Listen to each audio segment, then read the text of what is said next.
Thom Hartmann here on the news. You need to know this. Speaker of the House John Boehner made history yesterday after President Obama requested a joint session of Congress to announce his new jobs plan next week on September 7th.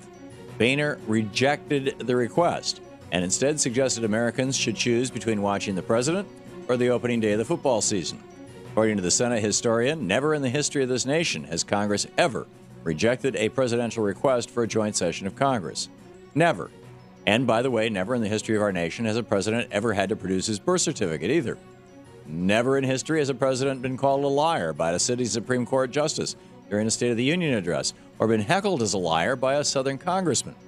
In the end, President Obama gave in to Speaker Boehner's demands once again and agreed to September 8th. So ultimately, yesterday turned out to be like pretty much every other day. Started with the president wanting to talk about jobs, the Republicans sabotaging that effort, and then the president caving in. So we'll all get to watch the debut of Governor Goodhair Rick Perry in the Republican debate instead of hearing the president share his jobs ideas with Congress. And the following night, the president goes up against the Packers and the Saints. While I'm rooting for the president, I'm guessing most Americans will be watching the Packers. At least that's the Republican plan. Michigan Republican Governor Rick Snyder is donning his reverse Robin hat again, stealing from the poor to give to the rich. The governor is expected to sign legislation that cuts the Temporary Assistance for Needy Families program in Michigan from 60 weeks down to 48 weeks. As a result, on October 1st, more than 11,000 desperately poor people in Michigan will lose a critical lifeline. However, at the same time, Republican Governor Rick Snyder wants to toss his CEO corporate donors a nice, fat tax break, signing into law an 86% cut on corporations that cost Michigan more than $1.7 billion, far more than the $60 million the state is saving by cutting welfare to the poor. In other words, for every dollar Governor Snyder is taking from the poor, he's giving $30 to transnational corporations. Sheriff of Nottingham would be proud. In the best of the rest of the news, a new WikiLeaks release details shock and horror in Iraq. One of the latest leaked State Department cables alleges that back during Bush's presidency in 2006, U.S. troops executed at least 10 Iraqi civilians, including 5 children and 4 women, and then called in an airstrike to destroy the evidence. At the time, Bush's military officials denied the incident, but as this WikiLeaks release shows, a UN special investigator uncovered evidence to the contrary, noting that morgue reports showed that all victims were handcuffed and shot in the head execution style.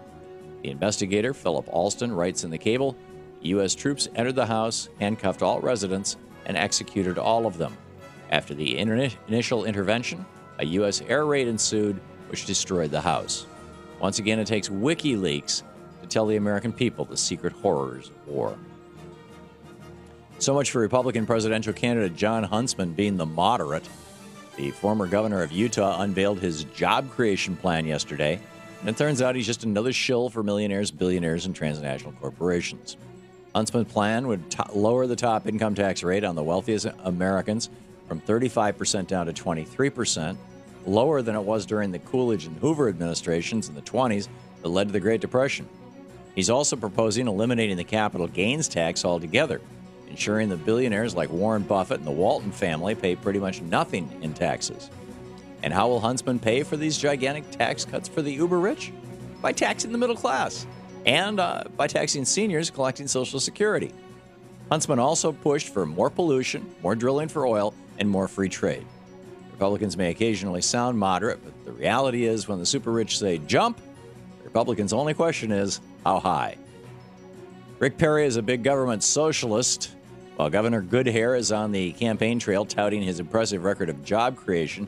Census data show most of that Texas job creation was thanks to his government. Between 2009 and 2010, Governor Rick Perry added a higher percentage of government workers than any other governor in the country, hiring more than 17,000 government workers. Of course, this is the same guy who claims the government can't create jobs. But his actions show Rick Perry had his state hire enough folks to be able to brag that his state created more jobs than any other state, just in time to run for president. Wisconsin Governor Scott Walker is getting what he asked for, a massive exodus of public employees from the state. So far, nearly 10,000 public workers, many of them teachers, have retired or left their jobs this year. That's more than double the number of retirees during all of last year. And most who've left point to Scott Walker's anti-union legislation that requires public workers to pay more for their benefits as the primary reason for their departure. As one retiring teacher in Green Bay noted, it wouldn't make much sense for me to teach one more year and basically lose $8,000. Now Wisconsin is struggling with a lack of qualified teachers. When Governor Walker wins, everyone loses. Crazy alert, the great masticator. Norwegian authorities are on the hunt for a man who allegedly walked into a museum and stole an 8-foot-tall whale tooth. The suspect, described as a man between 40 and 50, wearing a black leather hat and dark coat, was seen fleeing the museum with a big white dog by his side. According to museum officials, the whale tooth is more than 100 years old and estimated to be worth about $9,000. But we hear from supply-side economists that the tooth thief can earn far more than that in a deal with the tooth fairy.